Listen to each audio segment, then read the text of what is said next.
একটা কথা বলতে বলতে একটু রান্না করে একটা কথা শেয়ার করি। আমি সামান্য সরিষার তেল দিয়ে দিলাম।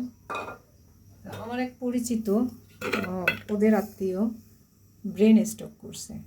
ব্রেন স্ট্রোক করে এখন ঢাকা একটা বড় হাসপাতালে সে ভর্তি আছে।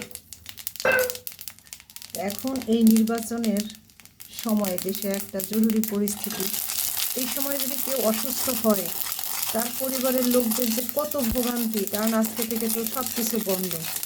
আমি আজকে খোঁজ নিইনি, জানি না তিনি কেমন আছেন, কারণ কালকে থেকেই তিনি লাইফ সাপোর্টে আছেন। তো এই যে ব্রেন স্ট্রোক করলো, তিনি কিন্তু তার জানা সর্বোচ্চ চেষ্টা তিনি করেছেন। সে গম, যেহেতু তার ডায়াবেটিস ছিল, ডাক্তারদের পরামর্শ অনুযায়ী চলতেন। সে গম ভাঙিয়ে তারপরে খেতেন, বাজারের আটা খেতেন না। সে অনেক দিন আগে থেকে সরিষার তেল খেতেন এবং ডাক্তারদের পরামর্শ অনুযায়ী সমস্ত ওষুধ খেতেন। এখন তাহলে কেন তার এই ব্রেন স্ট্রোক করবে?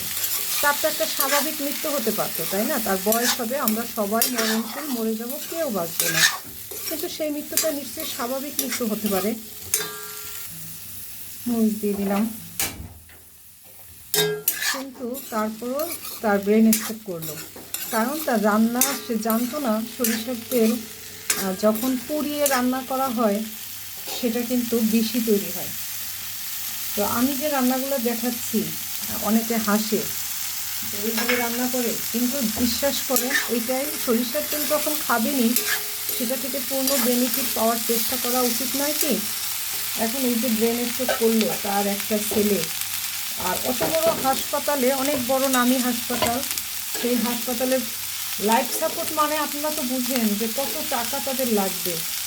তো সে যা ইনকাম করছে সবই শেষ করে একেবারে ছেলেটাকে কি বলবো, একটা বিপদের মধ্যে ফেলা। তাই আমি সবাইকে বলবো, ভাই নিজেরা সচেতন হন। নিজেরা সচেতন না হলে কেউ আপনাদেরকে বাঁচাতে পারবে না।